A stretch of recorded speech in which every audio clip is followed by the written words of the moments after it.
तो हे सर्व लोकांमध्ये वेद पुराणांमध्ये प्रसिद्ध आहे. आणि त्याला आता ते काही उदाहरणं देतात. पवनाच्या संगतीनं म्हणजे वाऱ्याच्यामुळे धूळ ही आकाशात चढते, पण तीच धूळ नीचगामी पाण्यात पडली की ती चिखल होते. ज्या वेळेला ती धूळ जड असते, उंच जाणे हे अशक्य असते, येण्या जाणाऱ्या पशूंच्या सुद्धा लाथा सहन करावे लागतात, असा तिचा अपमान होतो. परंतु तिला ऊर्ध्वगती मिळते आणि ती आकाशात चढते.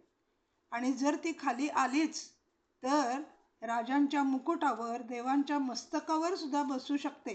परंतु जर तिला सुसंगती मिळाली तर मात्र अशी ती ऊर्ध्वगामी होते. आणि नीचगामी अशा पाण्याबरोबर जर ती मिळाली म्हणजे कुसंगतीत गेली तर तिचा चिखल होतो.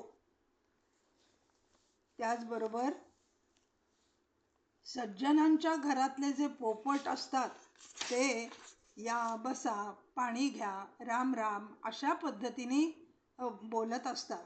आणि तेच जर एखाद्या दुर्जनाच्या घरी, दुष्टाच्या घरी, एखाद्या वाटमाऱ्याच्या, चोऱ्याच्या किंवा जो कायम हिंसा करतोय, लोकांना मारतोय, अशा घरी एखादा पोपट असेल तर तो आल्या आल्या शिव्यांचा भडीमार करायला लागतो.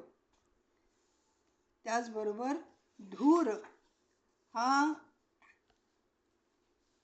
ज्या वेळेला चंदन, कस्तुरी, कापूर, गुग्गुळ इत्यादींचा धूर जो आहे तो अग्निहोत्राच्या पुरून ठेवलेल्या शेणाच्या गोळ्यांना सुद्धा धूर आपल्या सुसंगतीनं मधुर, प्रिय आणि पूज्य करतो. आणि असा हा धूर रोगनिवारक असतो. म्हणून रोज अग्निहोत्र करावं असं आपल्याला सांगितलं जातं. आणि म्हणूनच जे, आणि विशेषत्वानं जे 3 अग्नींचं किंवा 2-3 अग्नींचं जे अग्निहोत्र करतात त्यांच्या घरी गेल्या म्हणजे त्यांच्या घरात प्रवेश करण्यापूर्वीच आपल्याला पावित्र्य अनुभवाला येतं. एक विशिष्ट प्रकारचा सुगंध येतो आणि तो मी लहानपणी अनुभवला.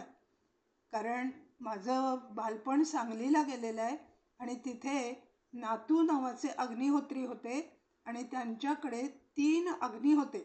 म्हणजे अहिताग्नी, दाक्षिणात्य अग्नी आणि गार्हपत्य अग्नी.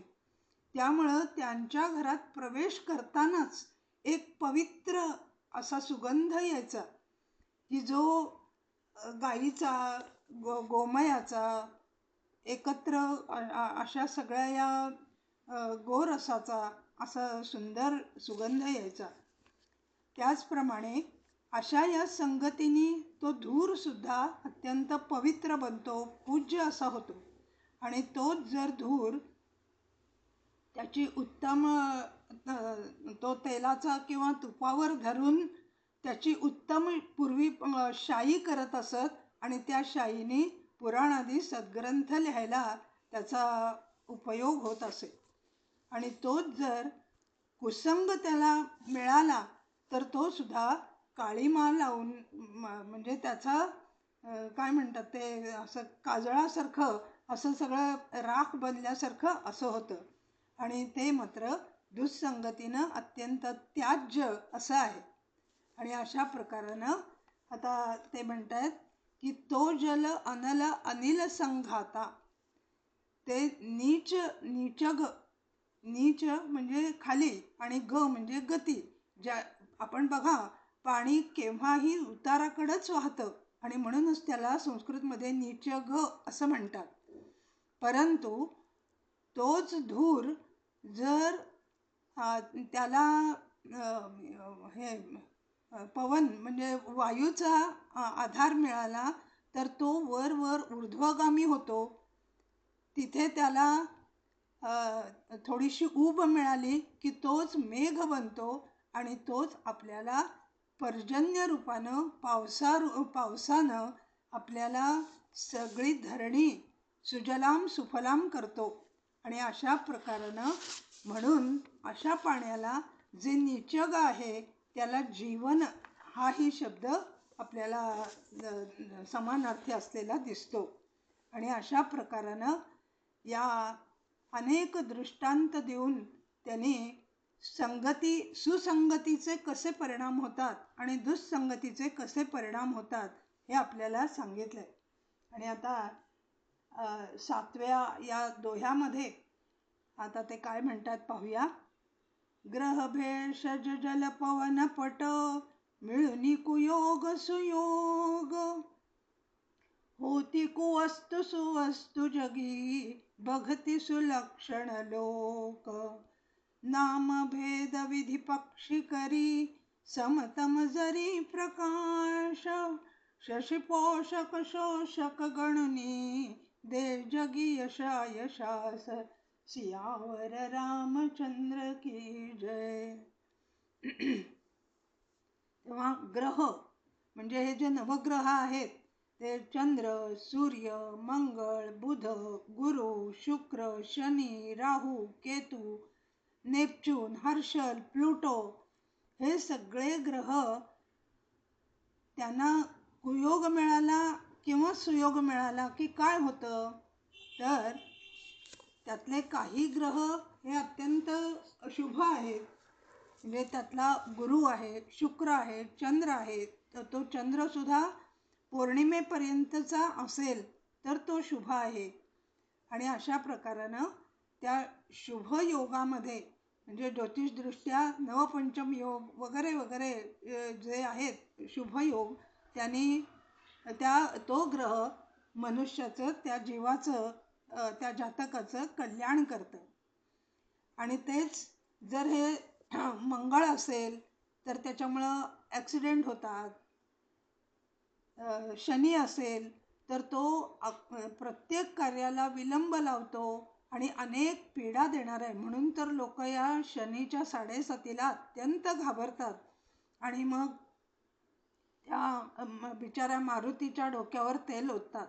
पण मला हे समजत नाही की हे इतके सगळे सुशिक्षित सुसंस्कारित लोक असून तुमच्या डोक्यावर असं कोणी तेल ओतलं किंवा असे ते काळे उडीद वगैरे असे फेकले, कसं वाटेल तुम्हाला? देवाची पूजा करताना म्हणजे आपण त्या मारुतीला पूज्य समजतो आणि त्याच्या डोक्यावर वाटेल ते आपण घालतो आणि काही लोक तर दुरून अशा अक्षता फेकतात. तुमच्यावर असं फेकलं तर कसं वाटेल तुम्हाला? पण हा विचारच कोणी करत नाही.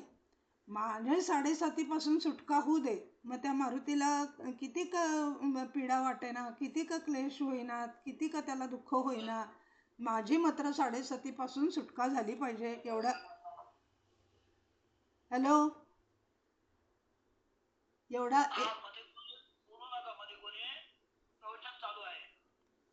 एवढा एकच विचार असतो. आणि तेच या हे जे राहू केतू, शनी, मंगळ हे जे ग्रह आहेत त्यांच्यावर जर गुरुची दृष्टी पडली तर तेही चांगलं फळ द्यायला लागतात. त्या भेषज म्हणजे औषध.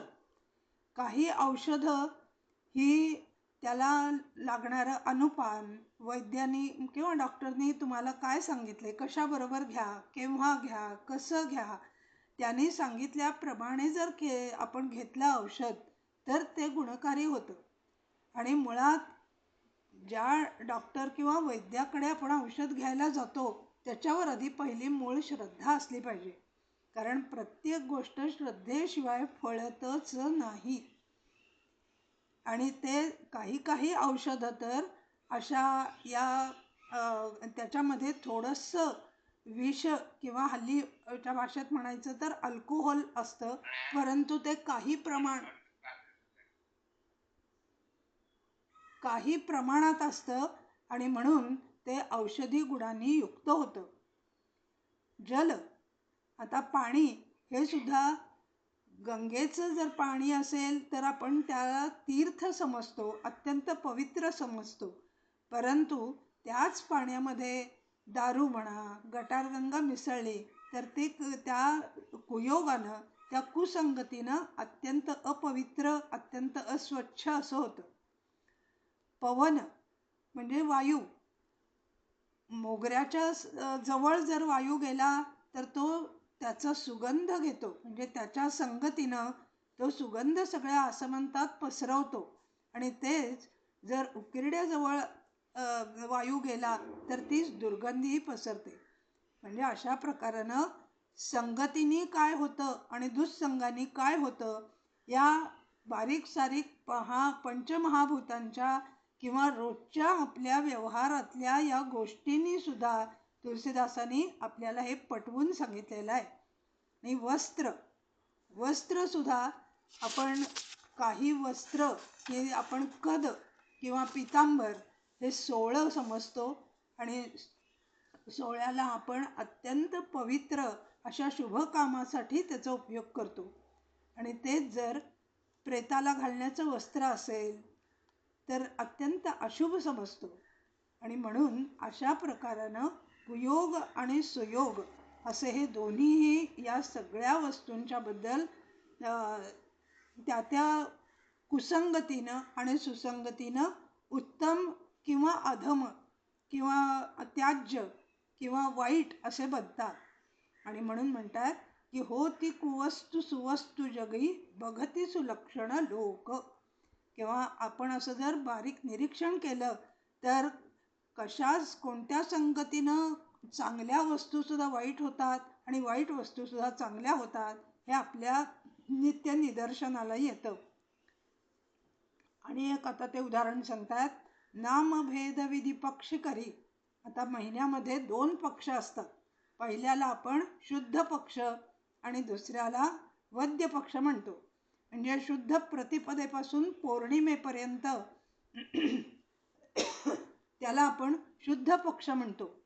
आणि पौर्णिमेनंतर हळूहळू चंद्राच्या कला कमी कमी कमी होत अमावस्येला पूर्ण तो नाहीसा होतो, पूर्ण अंधार असतो.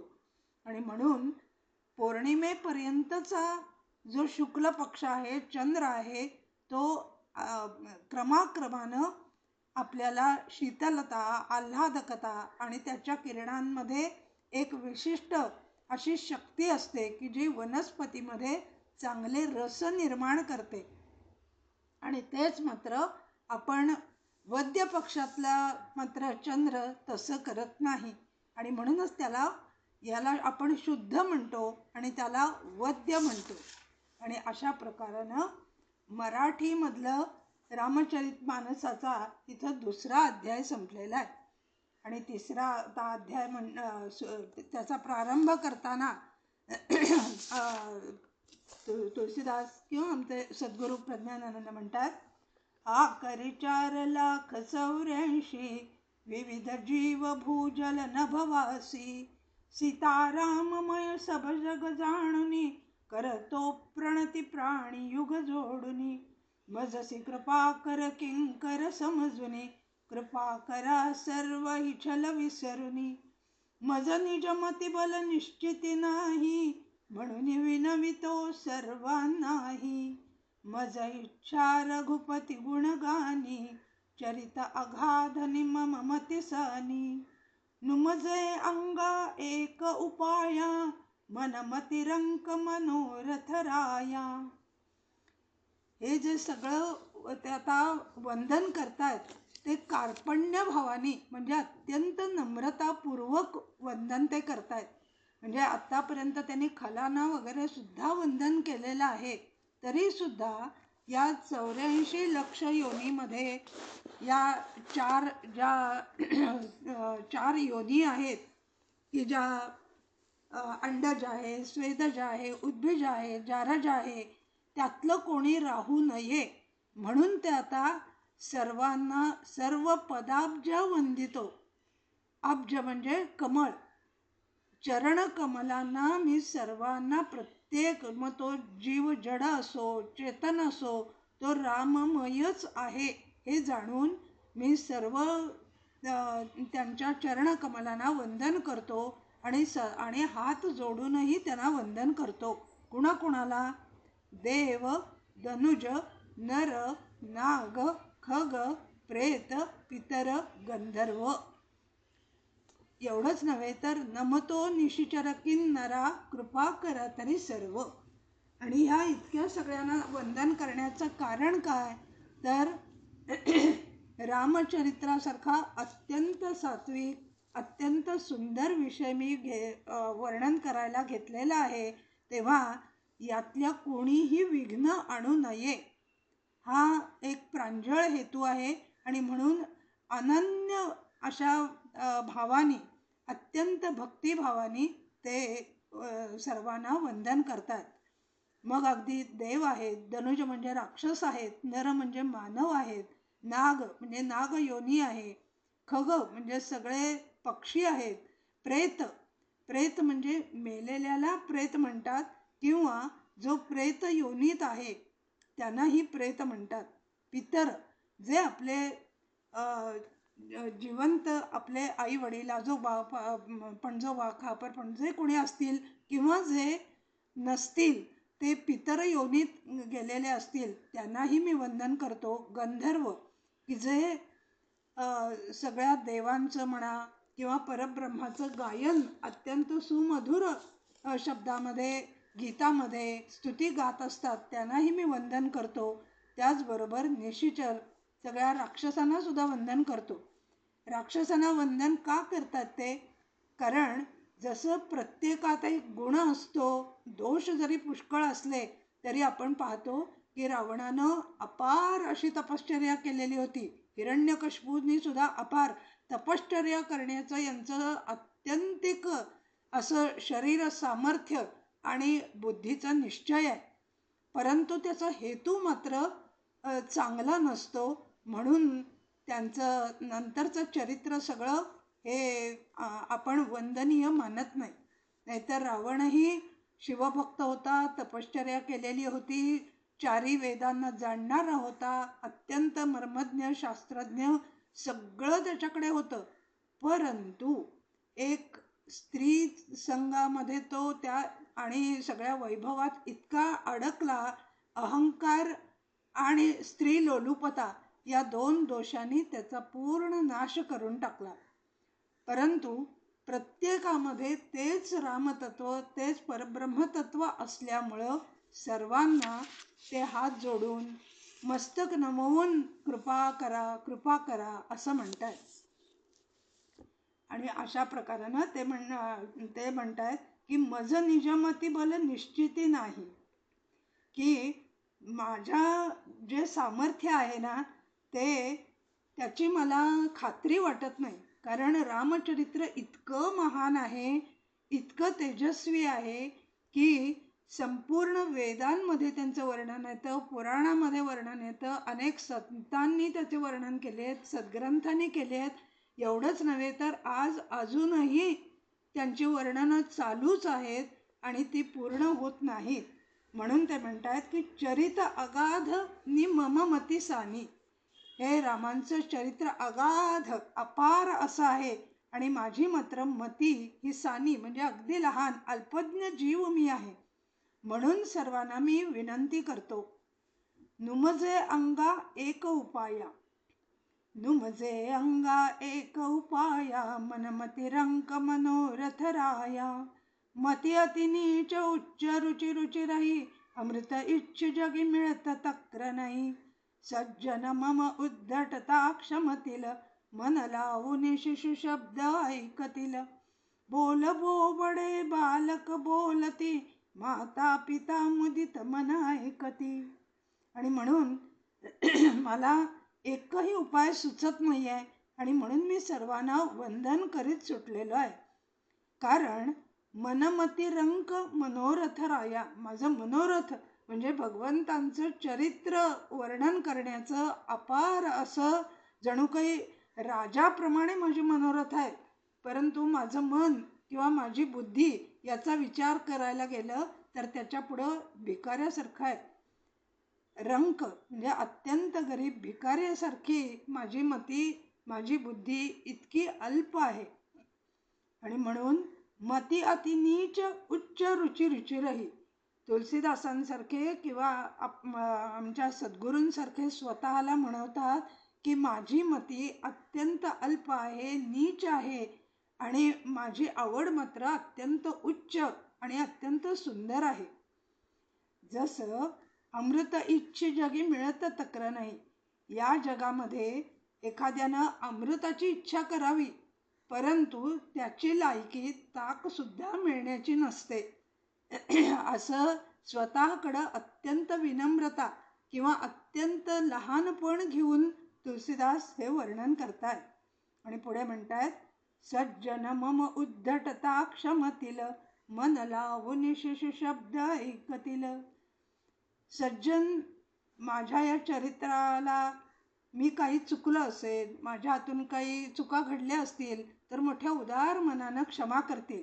परंतु जे उद्धट आहेत, शठ आहेत, लबाड आहेत, की जे फक्त वक्त्याची किंवा चरित्रकर्त्याच्या चुकाच काढायला बसलेले आहेत, ते मात्र मला कधी क्षमा करणार नाहीत. परंतु असो, मी त्यांनाही वंदन करतो. आणि हे सज्जन माझी ही कथा किंवा माझं रामचरित्र कसं ऐकतील, तर मन लावून शिशु शब्द ऐकतील. माता पिता जसं नुकतंच बोलायला लागलेलं, अगदी बोबड्या बोलाने बोलणारं आपलं बालक जसं मन बोलतं, तसं तोत्रे तोत्रे त्याचे बोबडे बोलसुद्धा माता पिता अत्यंत प्रेमानं मन लावून ऐकतात. त्याप्रमाणे हे माझे तुम्ही सगळे जे श्रोते आहात, वाचक आहात, अत्यंत सुजाण आहात, माता पित्यांसारखे अत्यंत आदरणीय आहात.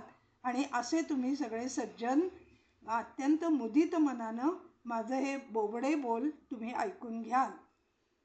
आणि क्रूर कुटिल हसतील कुविचारी, जे परदूषण भूषण धारी.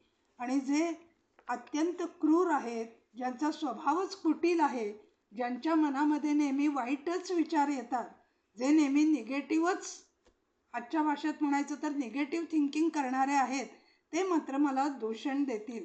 कारण परदूषण भूषणधारी.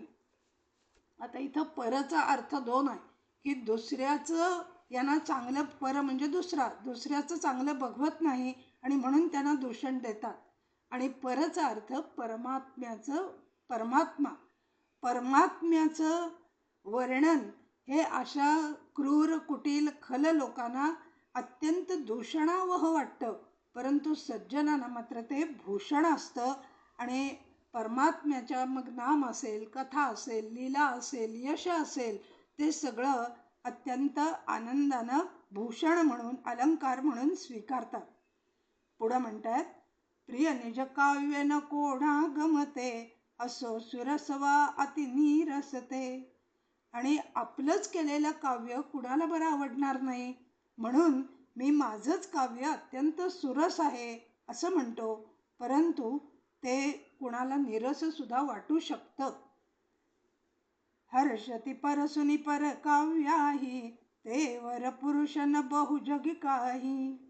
परंतु जो कवी मनाचा आहे, जो अत्यंत विद्वान आहे, अत्यंत सुशील आहे, तो खऱ्या अर्थानं जर रसिक असेल तर तो दुसऱ्या काव्याचा सुद्धा आदर करतो आणि त्याचा सन्मान करतो. त्याला दुसऱ्याचं उत्तम काव्य बघून हर्ष होतो, त्याला अत्यंत आनंद होतो.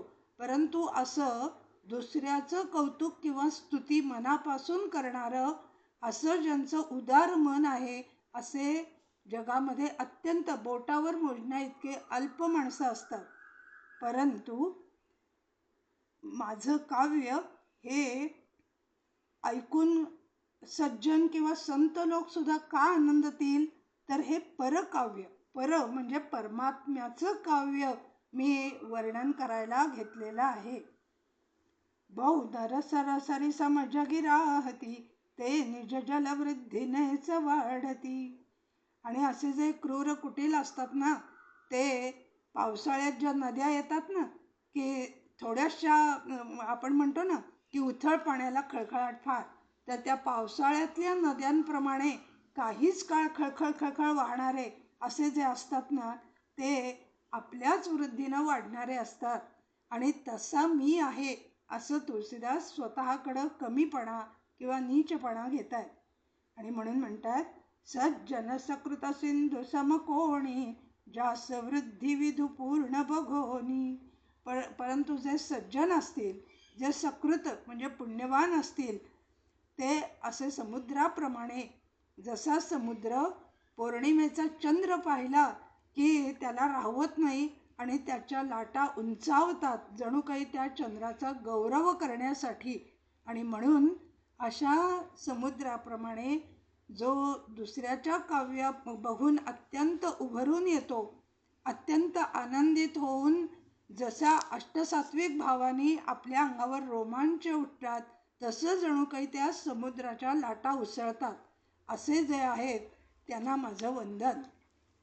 भाग्य अल्प अभिलाषाती एकसे विश्वास, श्रवणे संत सुखावती खल करतील उपहास. परंतु मला पक्का विश्वास आहे की माझं भाग्य जरी अल्प असलं तरी माझी अभिलाषा किंवा माझी इच्छा, आकांक्षा, मनीषा, आस ही भगवंताचं चरित्र वर्णन करण्याची अत्यंत उच्च दर्जाची आहे. त्यामुळं संत जे आहेत ते हे माझं चरित्र ऐकून, पाहून, हे वाचून, पारायण करून अत्यंत सुखावतील. आणि अशा प्रकारानं दुष्ट जे आहेत ते मात्र माझी चेष्टा करतील. कारण त्या काळामध्ये प्राकृतामध्ये, कारण हिंदी बोली भाषेत हा ग्रंथ शंकरांच्या आज्ञेनुसार त्यांनी लिहिलेला आहे. त्यावेळेला संस्कृतमध्ये ग्रंथ करण्याची अत्यंत अशी प्रथा होती.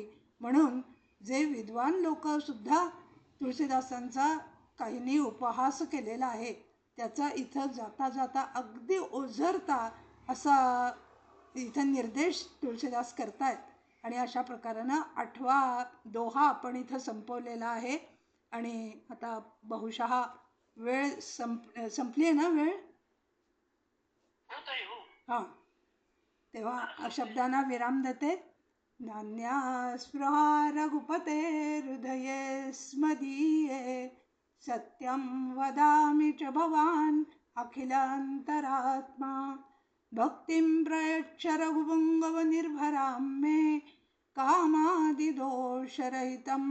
कुरु मानसं च. जय जय रघुवीर समर्थ. जय श्रीकृष्ण. जय श्रीकृष्णदेव. खूप छान आणि सुंदर असं आपण आज 11वं पुष्प उठलेलं आहे. 5व्या दोह्यापासून आपण प्रारंभ